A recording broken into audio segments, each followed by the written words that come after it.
जहां तक मेरी नजर जा रही है केवल लोग ही लोग नजर आ रहे हैं, लग रहा है समुद्र हो चुका है।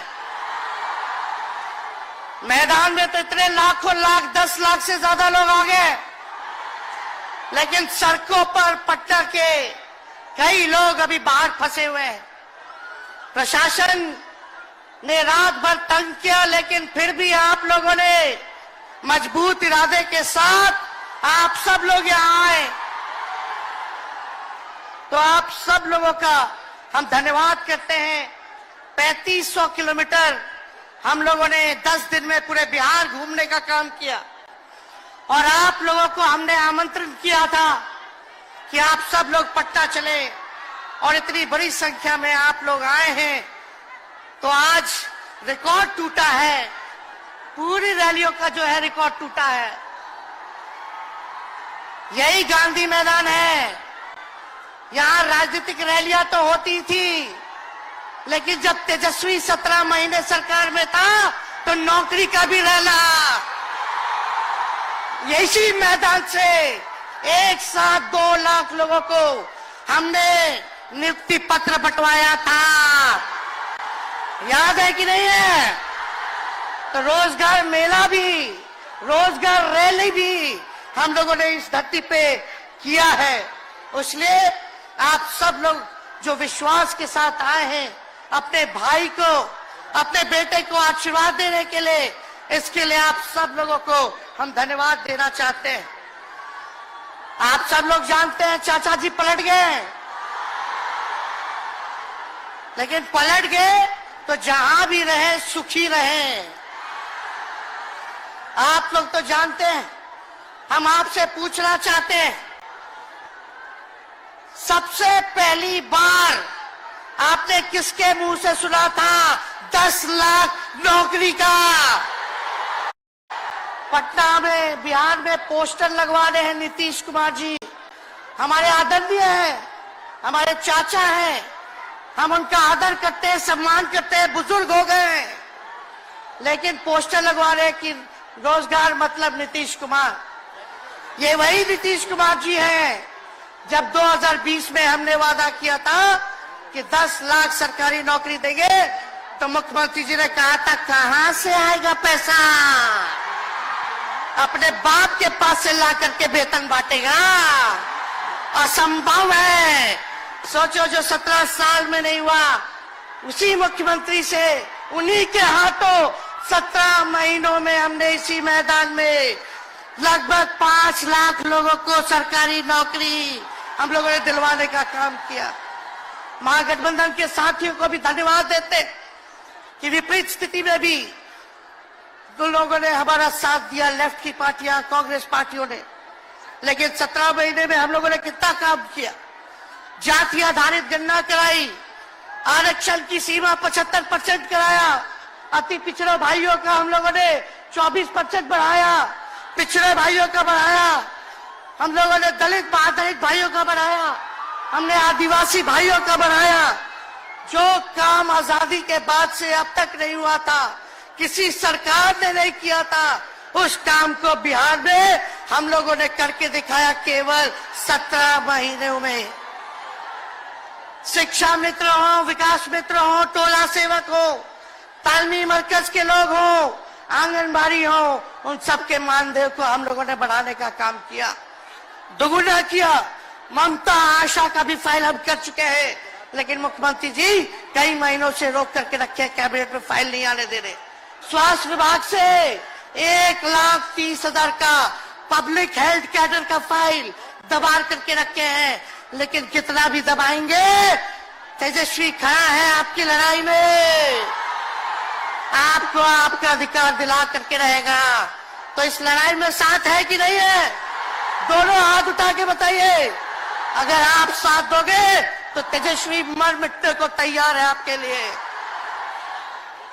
कुछ लोग कहते रहते हैं कि माई की पार्टी है, मुसलमान यादव की पार्टी है। हम कहना चाहते हैं माई के साथ साथ बाप की भी पार्टी है। ये माई बाप की पार्टी है। बी से बहुजन, ए से अगड़ा, दूसरे ए से आधी आबादी महिला, और पी से पुअर यानी बाप। यानी माई बाप ए टू जेड की पार्टी है ये, और माई बाप हमारी जनता है। आप ही हमारी ताकत है, आप ही हमारी प्रेरणा है। आप सब लोगों का आशीर्वाद हमेशा आप लोगों का मिलता रहा है। उसी ताकत के बदौलत आगे की लड़ाई हम लोग लड़ रहे हैं। तो आप लोगों का साथ है ना, विश्वास दिलाते हैं आप लोग।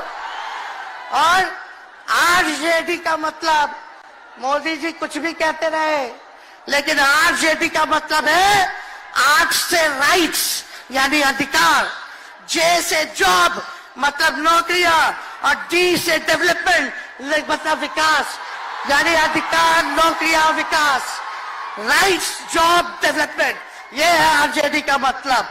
बीजेपी के लोग जगह जगह तोड़ फोड़ करते रहते हैं, स्थिर सरकारों को तोड़ लिया जाता है।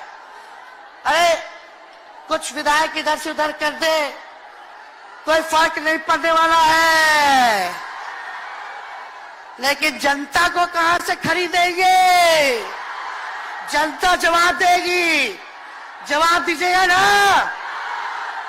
कुछ लोग डर के कारण, कुछ लोग लालच के कारण घुटने टेकते हैं मोदी जी के आगे, भाजपा के आगे, लेकिन मुझे गर्व है अपने पिता पर कि कितने बड़े से बड़ी भी विपदा आई, कितना भी डराया गया, कितना भी कोशिश किया झुकाने का, लेकिन हमारे पिता ने लड़ने का काम किया, कभी झुके नहीं, कभी डरे नहीं।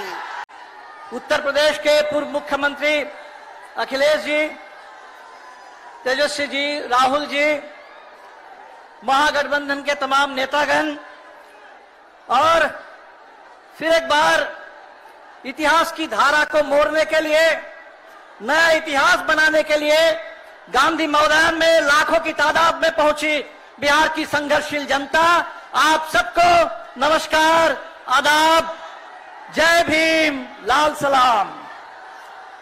50 साल पहले इस गांधी मैदान से नारा बुलंद हुआ था, भावी इतिहास हमारा है। आज फिर एक बार ये कहने के लिए हम यहां पहुंचे हैं, लोकतंत्र, संविधान, देश बचाने का नारा है, भावी इतिहास हमारा है, ये ऐलान करने के लिए हम यहां पहुंचे हैं। हम यह कहने के लिए आए हैं, पटना और दिल्ली की सरकारों से सिंहासन खाली करो, जनता आने लगी है, बिहार की जनता लड़ेगी, तानाशाही हारेगी। देश में जब भी बदलाव आता है, वो बिहार में तूफान शुरू होता है। यहां से तूफान बाकी प्रदेशों में जाता है। ये बिहार जो है देश की राजनीति का नर्व सेंटर है, यहां से ही शुरुआत होती है। आज देश में विचारधारा की लड़ाई है। एक तरफ नफरत, हिंसा, अहंकार, और दूसरी तरफ मोहब्बत, भाईचारा और एक दूसरे की इज्जत। जैसे मैंने यात्रा में कहा, अगर आप गठबंधन को समझना चाहते हो, एक लाइन में समझा जा सकता है, नफरत के बाजार में मोहब्बत की दुकान खोलते हैं हम।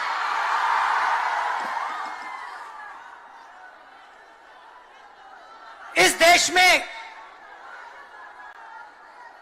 नफरत क्यों फैल रही है? यह नफरत का देश नहीं है, आप सब जानते हो।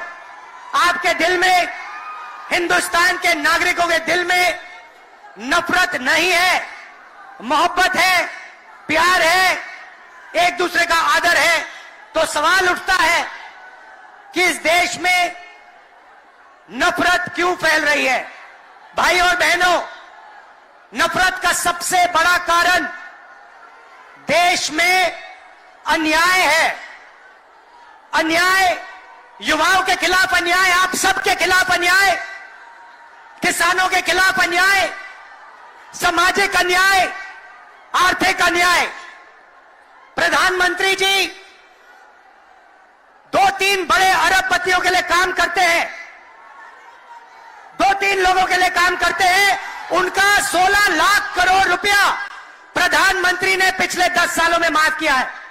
मैं आपसे पूछना चाहता हूं, उन्होंने हिंदुस्तान के किसान का कितना कर्जा माफ किया? हिंदुस्तान के मजदूरों का कितना कर्जा माफ किया? इसीलिए देश में नफरत फैल रही है। 40 साल से सबसे ज्यादा बेरोजगारी आज हिंदुस्तान में है। क्यों? क्योंकि बीजेपी ने छोटे व्यापारियों को, किसानों को, स्मॉल और मीडियम वाले बिजनेसेस को नष्ट कर दिया है। एक तरफ नोटबंदी की, दूसरी तरफ जीएसटी लागू की।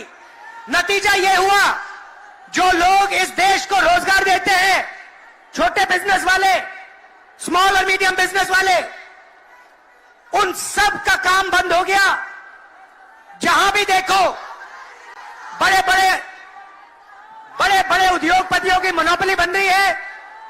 एक उद्योगपति के हाथ में हिंदुस्तान के सारे पोर्ट, एयरपोर्ट, इंफ्रास्ट्रक्चर, डिफेंस की इंडस्ट्री, सारी की सारी नरेंद्र मोदी जी ने एक उद्योगपति को पकड़ा दी। आप लोगों के लिए इस देश में कुछ नहीं बचा है।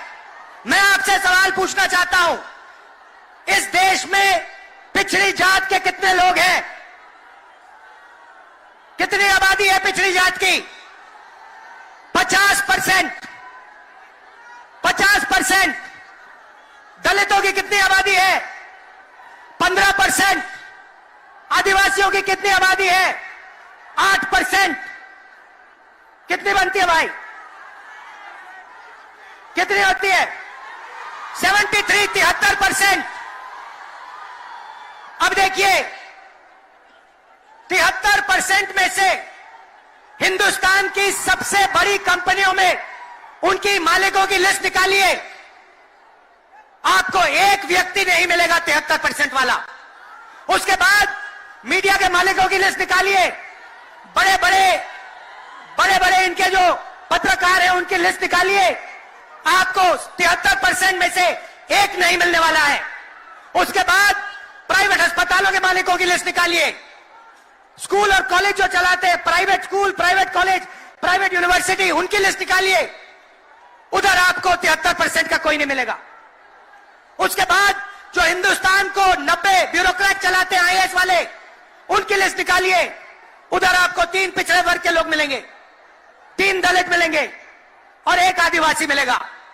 और अगर हिंदुस्तान की सरकार 100 रुपए खर्च करती है, बजट में अगर 100 रुपए खर्च होते हैं, तो 73% की 6% की 6 रुपए की भागीदारी बनती है।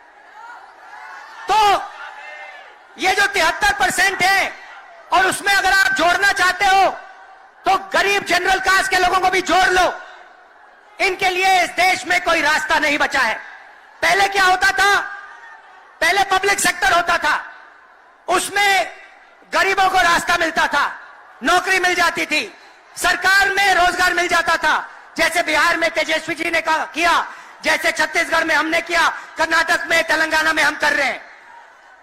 मगर नरेंद्र मोदी जी ने ये सारे के सारे रास्ते बंद कर दिए। सेना में आप जाते थे, वहां अग्निवीर लागू कर दिया। और देखना, अग्निवीर लागू किया, और अग्निवीर में पहली बार इस देश में 2 तरीके के शहीद होंगे।